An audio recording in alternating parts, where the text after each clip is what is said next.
آدم علیہ السلام کی وفات کے بعد ان کے بیٹے شیس علیہ السلام نے ان کی ذمہ داریاں سنبھال لی۔ اب تبلیغ کا کام انہیں کرنا تھا۔ ادھر قابیل جو نرم زمین میں جا آباد ہوا تھا، اس کی اولاد نے فتنہ و فساد اور سرکشی کی زندگی اختیار کی۔ انہوں نے قتل و غارت گری کا بازار گرم کر دیا۔ یہ لوگ آدم علیہ السلام کی قوم کے پاس سے گزرتے تو وہاں بھی فساد مچاتے۔ ابن عباس رضی اللہ عنہما سورۃ الاحزاب آیت 33 کی تفسیر کرتے ہوئے فرماتے ہیں، پرانے زمانے کی جاہلیت کی طرح اپنے بناؤ کا اظہار نہ کیا کرو۔ اس وقت دو نسلیں آباد تھیں، ایک پہاڑ پر اور دوسری نرم زمین پر۔ پہاڑوں کے مرد خوش شکل تھے، عورتیں سیاہ فام تھیں، جبکہ زمین والوں کی عورتیں خوبصورت تھیں اور مردوں کے رنگ سانولے تھے۔ اب ابلیس نے اپنا کام شروع کیا۔ وہ انسانی شکل میں نرم زمین والوں کے پاس آیا اور ایک شخص کا غلام بن کر رہنے لگا۔ پھر اس نے بانسری شکل کی ایک چیز ایجاد کی اور اس کو بجانے لگا۔ لوگ اس آواز پر لٹو ہو گئے، اس کے گرد بھیڑ لگا کر سننے لگے۔ پھر ایک دن میلے کا مقرر ہو گیا، اس میں ہزارہا مرد اور عورتیں جمع ہونے لگے۔ اتفاق سے وہاں ایک دن ایک پہاڑی آدمی بھی آ گیا۔ اس نے میدانی عورتوں کے حسن و جمال کو دیکھا۔ اس نے اپنے قبیلے والوں سے ان کے حسن و جمال کا ذکر کیا۔ اب وہاں کے لوگ کثرت سے میدانی علاقے میں آنے لگے۔ اس طرح آہستہ آہستہ مردوں اور عورتوں میں اختلاط بڑھا، بدکاری اور زناکاری عام ہوئی، جبکہ یہ سب کام شیس علیہ السلام کی شریعت میں حرام تھے۔ یہ سب بیان کرنے کے بعد ابن عباس رضی اللہ عنہما کہتے ہیں، اللہ تعالیٰ کے قول وَلَا تَبَرَّجْنَ تَبَرُّجَ الْجَاهِلِيَّةِ الْأُولَى کی یہی تفسیر ہے، اور قدیم جاہلیت سے یہی مراد ہے، کیونکہ ان لوگوں نے زمین میں ایک عظیم فساد اور انتشار برپا کر رکھا تھا۔ شیس علیہ السلام اپنی قوم کے لوگوں کو سمجھاتے رہے کہ وہ ان شریر اور فسادی لوگوں کے ساتھ میل جول نہ رکھیں، لیکن شیطان مسلسل انہیں ورغلاتا رہا، یہاں تک کہ شیس علیہ السلام کے ساتھ بہت تھوڑے لوگ رہ گئے اور قابیل کی قوم میں بہت اضافہ ہو گیا۔ لوگ یوں ہی زندگی بسر کرتے رہے، یہاں تک کہ اللہ تعالیٰ نے ان میں ادریس علیہ السلام کو مبعوث فرمایا۔ اس بار ہم آپ کے لیے پیش کر رہے ہیں قصص الانبیاء۔ انسان کی فطرت میں کہانی یا قصص سے دلچسپی روز اول ہی سے پائی جاتی ہے۔ قصص کا لفظ عام طور پر کہانی یا داستان کے لیے استعمال ہوتا ہے، لیکن قرآن مجید میں انبیاء کے جو قصے بیان کیے گئے ہیں ان کی غرض و غایت کچھ اور ہی ہے۔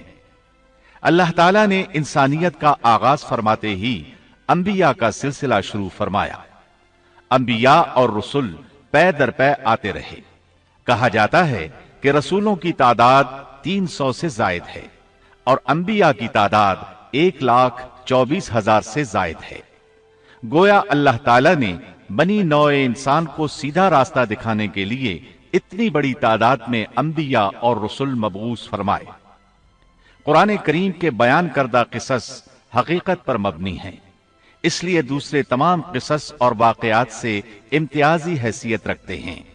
ان کا تعلق خیالات اور ذہنوں سے گھڑی ہوئی باتوں سے نہیں، بلکہ وہ زمین پر واقع ہو چکے۔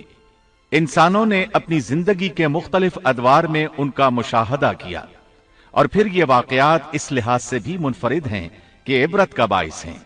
قرآن کریم کے یہ قصص لطف اندوز ہونے کے لیے ہرگز نہیں سنائے گئے، بلکہ ان سے تو بنی نوع انسان کو سیدھا راستہ دکھانا مقصود ہے۔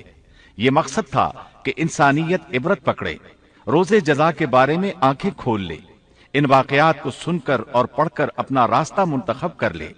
گزشتہ انبیاء کی امتیں جو بھیانک جرائم کرتی رہی ہیں ان سے اپنا دامن بچا لے۔ اسی لیے انبیاء کے حالات سے واقفیت از حد ضروری ہے۔